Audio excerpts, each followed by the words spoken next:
Dream job ఆదిత్యతోనే సాధ్యం. Aditya degree colleges admissions open. For more information visit our website. నమస్తే, నేను Keshav. Welcome to Suman TV. ఆంధ్రప్రదేశ్లో liquor scam ముదిరి పాకాన పడుతున్నటువంటి సంకేతాలు కనిపిస్తున్నాయి. ఓవైపు మాజీ రాజ్యసభ సభ్యులు విజయసాయి రెడ్డి సిట్ విచారణకి అటెండ్ అయ్యారు. తర్వాత మీడియాతో ఆయన సంచలన విషయాలు పంచుకున్నారు. ఇప్పుడు తాజాగా వైసీపీ ఎంపీ లోక్సభలో ఆ పార్టీ పక్ష నేత మిథున్ రెడ్డి కూడా సిట్ విచారణకి హాజరయ్యారు. సో అసలు ఏం జరుగుతోంది, ఇందులో కీలక పాత్రధార అయినటువంటి రాజ్ కసిరెడ్డి ఎక్కడ ఉన్నట్టు, అతను మినహా మిగతా అందరినీ విచారించడం వలన ఎలాంటి సమాచారం సిట్కి దొరికేటువంటి అవకాశం ఉంది, ఒకసారి విశ్లేషించే ప్రయత్నం చేద్దాం. మనతో పాటు అనలిస్ట్ చందు శ్రీనివాస్ ఉన్నారు. చందు శ్రీనివాస్ గారు నమస్కారం అండి. లిక్కర్ స్కామ్ ఏ పార్టీ అధికారం మారిన వెంటనే ఫస్ట్ వినిపిస్తున్నటువంటి పేరు, ఏ పార్టీ అధికారంలోకి వచ్చినా లిక్కర్ స్కామ్ మీద దృష్టి పెడతారు. ఒక్కొక్క రాష్ట్రంలో తెలంగాణలో ఒక ఇష్యూ అయింది, ఢిల్లీలో ఒక ఇష్యూ అయింది. ఇప్పుడు బహుశా ఏపీ వంతు అనేటువంటి సంకేతాలు కనిపిస్తున్నాయి. ఏదో జరిగింది అనేది అయితే అందరికీ ఒక క్లారిటీ వచ్చింది. ఏం జరిగింది అనేది మాత్రం ఎవరో చెప్పట్లేదు. ఇప్పుడు వరుస ఎంక్వైరీలు, అందరు వేళ్ళు ఒకే వైపు వెళ్తున్నాయి, అతను మాత్రం దొరకలేదు. సో ఏం జరుగుతుంది? విజయసాయి రెడ్డి గారు చెప్పినటువంటి మాటలు కూడా చాలా ఆసక్తికరంగా ఉన్నాయి. ఏమంటారు మీరు? విజయసాయి రెడ్డి గారు మొత్తం ఇప్పి చూపించాడు అనుకోవాలి అవినీతిని చిట్టానికి. నిజంగా అంటే మీరు అన్నట్టు ఢిల్లీ నుంచి గల్లీ దాకా మధ్యంతో ఎవరు పెట్టుకున్నా మటాషి అన్నట్టు అంతే. ప్రభుత్వాలే మారిపోయాయి.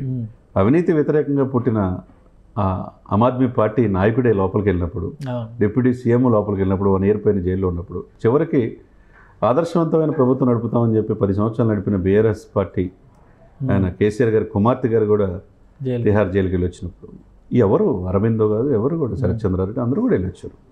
కాబట్టి ఢిల్లీ నుంచి గల్లీ దాకా ఎవరు కూడా దీని అతిథులేం కాదు.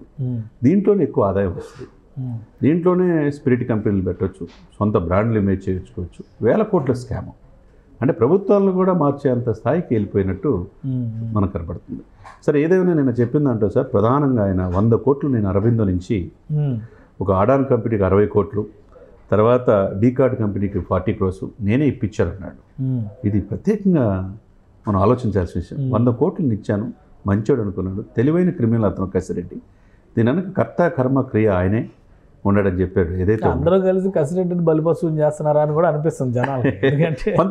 కొంతమంది ఆరోపణలు. కానీ ఇక్కడ ఏంటంటే ఏం జరిగిందనేది వాసుదేవ రెడ్డి ఎంతవరకు చెప్పాడు. ఇంతకుముందు డిస్టిలరీ లీడ్ చేసిన వాళ్ళు ఎవరు, తర్వాత ఈబీ స్పిరిట్ కంపెనీతో పాటు ఇంకో 2 కంపెనీలు కసిరెడ్డి లీడ్ చేసిన మాట వాస్తవే. దాంట్లో సొంత బ్రాండ్లు వచ్చిన మాట వాస్తవే. ఇది 1000 కోట్ల స్కామ్ అని చెప్పేసి మనకు అందరికి తెలిసిన అంశమే. కాకపోతే ఎక్కడైతే విజయసాయి రెడ్డి నెంబర్ 2గా భావించే వ్యక్తి 2014 నుంచి 19 వరకు ఒంటి చేత్తో పార్టీ నడిపించాడు. మరి 2019 అధికారులు వచ్చిన తర్వాత నేను అప్పుడే చూశాను కసిరెడ్డిని అని చెప్పి అన్నాడు. అధికారంలోకి వచ్చిన 6 నెలల్లోనే ఆయన ప్లేస్ గల్లంతైంది అంటున్నారు. 2000 స్థానంకి వెళ్ళిపోయింది అన్నాడు సార్. ఆయన నిర్వేదం నిన్న చూస్తే అర్థమైంది. నేను ఏదో అనుకున్నాను, నన్ను ఆ స్థానాన్ని తీసేసి ఎక్కడికో వెళ్ళిపోయారు. చివరికి నేను వ్యవసాయం చేసుకుంటే ఈ ముసలోడికి వ్యవసాయం ఏందని చెప్పి వాళ్ళ యొక్క పత్రికల్లో ఛానల్లో వేస్తున్నారు. నేను రాజకీయాలు రాకూడదు, ఎవరికి చెప్పి రావాలా, వ్యవసాయం చేసుకున్నాడు, రేపు రాజకీయాల్లో వస్తా, సమయం వచ్చినప్పుడు ఛానల్ పెడతానని చెప్పన్నాడు. అంటే దీన్ని బట్టి మనం ఏమర్థం చేసుకోవాలా? ఆయనకి ఎవరికి భయపడిన వ్యక్తిగా మనం చూస్తున్నాం.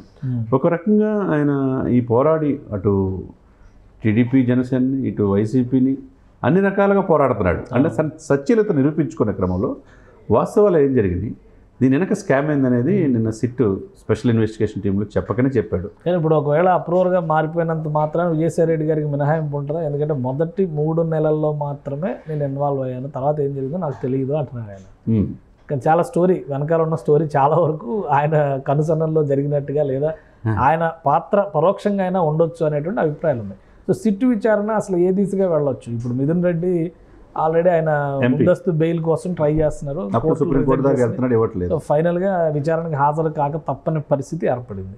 సో ఇది ఓవరాల్గా వైసీపీ మొత్తం పార్టీని అడగ చుట్టుకునే అవకాశాలు ఉన్నాయి. డెఫినెట్గా చుట్టుకునే అవకాశం ఉంది. ఇప్పుడు కసిరెడ్డి వైసీపీ, కసిరెడ్డి ఆ విజయోత్సవంలో ఫస్ట్ ఆయన ఉన్నాడు. తర్వాత 2 మీటింగ్లకి హైదరాబాద్లో ఒకటి, విజయవాడ ఒకటి మీటింగ్కి హాజరైంది విజయసాయి రెడ్డి గారే.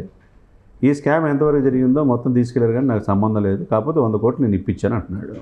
అదే సమయం తోడలుడు అవినాష్ రెడ్డి, కసిరెడ్డి తోడలుడు, తర్వాత మిథున్ రెడ్డి, ఇంకొక ఆయన సజ్జల వేరే పర్సన్ వచ్చారు, ఇంకొకరు అనిరుద్ధ్ రెడ్డి, సజ్జల అనిరుద్ధ్ రెడ్డి ఎవరు వచ్చారు. సరే, వాట్ ఎవర్ ఏదైనా కానీ ఇది జరిగింది, ఇది స్కామ్, పెద్ద స్కామ్ అని చెప్పేసి లావు కృష్ణదేవరాయలు గారు అమిత్ షా గారు రిప్రజెంటేషన్ ఇచ్చిన తర్వాత ఇవన్నీ కూడా కదిలింది.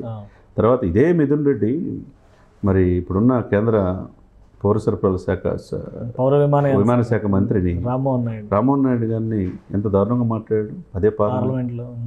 మరి ఇప్పుడు ఆయన మంత్రి అయ్యాడు, ఈయన ఎక్కడ ఉన్నాడు ఇప్పుడు లిక్కర్ స్కామ్లో హైకోర్టు బెయిల్ ఇట్లా సుప్రీంకోర్టు ఇట్లా తిరుగుతున్నాడు. చివరికి ల్యాండ్ స్కామ్ కూడా మనం చూసాం, అది చిత్తూరు అటవీ భూములు ఆక్రమించి వాళ్ళ నాన్నగారి మీద ఈయన మీద.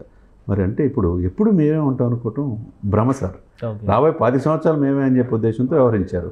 ఇప్పుడు లిక్కర్ స్కామ్లు ఇప్పుడు బయటపడే పరిస్థితి ఉందా, లేకపోతే అటవీ భూములు ఆక్రమించి దాన్ని బయటపడే పరిస్థితి అంటే పరిస్థితి అంతే ఉంటుంది. రాజకీయాల్లో ఒక్కొక్క టైం ఒక్కొక్క ఇది సీరియస్గా ఉచ్చు కింద బిగుసుకునే అవకాశం ఉంటుంది. ఎందుకంటే 10 నెలల నుంచి ఇదే మాట చెప్తున్నారు. వాసుదేవరెడ్డిని తీసుకెళ్ళి కూడా దాదాపు 8 నెలలు అవుతుంది. అప్పటి నుంచి వచ్చిన కొత్త ఇన్వెస్టిగేషన్ ఈ లాస్ట్ 3 monthsలో వినిపిస్తున్న పేరు ఏంటంటే అన్ని వేళ్ళు కసిరెడ్డి రాజు వైపు చూపిస్తున్నాయి. ఆయన ఎక్కడ ఉన్నారో తెలియదు అంటున్నారు, ఆయన ట్రేస్ చేయలేదు ఎంతవరకు అంటున్నారు, ఆయన తండ్రిని కూడా విచారించారు కానీ మిగతా ఇన్ఫర్మేషన్ ఇది రాలేదు. సో ఇది ఫర్దర్గా ముందుకు వెళ్ళేందుకు సిఐడి సరిపోతుందా లేదంటే సిబిఐ దాకా వెళ్ళాల్సి వస్తుందా? అంటే సిఐడి కరెక్ట్గా పనిచేస్తే సిబిఐ దాకా వెళ్ళాల్సిన అవసరం లేదు. ఇప్పుడు ఆయన అంతర్గతంగా ఆయన 4 సార్లు నోటీసులు ఇచ్చిన హాజరు కాలేదంటే, కసిరెడ్డికి సంబంధించిన 12 ఆస్తుల మీద హైదరాబాద్లో దాడులు చేశారంటే 12 బృందాలు 50 మందితో సిట్టు ఆయన్ని ఎక్కడెక్కడ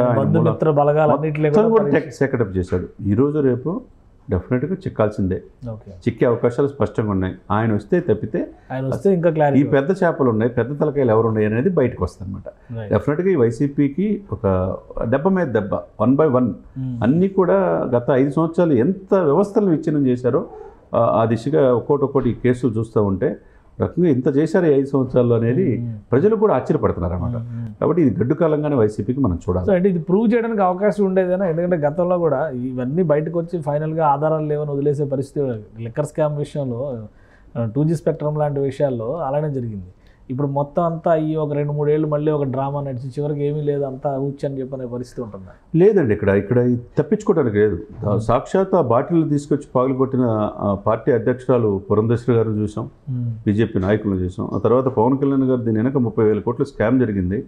ఏదో కిల్లీ బంకుల్లో కూడా పేటీఎం ఏటీఎం ఉంటుంది, అదే ఇవన్నీ కూడా ఉంటాయి కదా, ఏమి లేకుండా గూగుల్ పే పేమెంట్ ఉంటుంది, అవన్నీ లేకుండా డబ్బులు ఇస్తేనే మందు అమ్మారు. దీని వెనక ఎంత వెళ్ళిందని చెప్పి అంటున్నారు. కాబట్టి విపరీతమైన ఆరోపణలు ఉన్నాయి.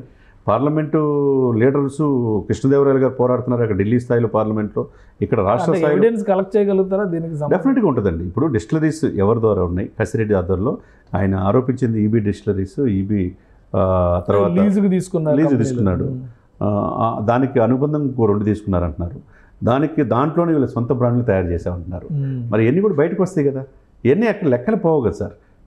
తప్పకుండా ఇది సహకరించిన అధికారుల మీద కూడా ఎటుపడే అవకాశం స్పష్టంగా కనపడుతుంది. రైట్. Thank you sir. ఇది లిక్కర్ స్కామ్ ఆంధ్రప్రదేశ్లో రోజు రోజుకి పెరిగి పెద్దదవుతున్నటువంటి సంకేతాలు కనిపిస్తున్నాయి. అతి త్వరలోనే రాజ్ కసిరెడ్డిని అదుపులోకి తీసుకునేందుకు అవకాశాలు కూడా ఉన్నాయని చంద్ర శ్రీనివాస్ గారు విశ్లేషిస్తున్నారు. ఆయన దొరికితే పెద్ద చేపలు ఎవరు అనేటువంటి విషయం పైన సరైనటువంటి ఆధారాలు సేకరించడానికి మార్గం సుగమం అవుతుంది అనేటువంటి విశ్లేషణ కనిపిస్తుంది. సో వేచి చూడాలి, ఏపీలో జరిగినటువంటి లిక్కర్ స్కామ్ నిజంగా దేశవ్యాప్తంగా సంచలనం అవుతుందా లేదా? ఇది special discussion. Keep watching. Suman టీవీలో మీ పర్సనల్ అండ్ బిజినెస్ ప్రమోషన్స్ కోసం కింది నెంబర్కి కాంటాక్ట్ చేయండి.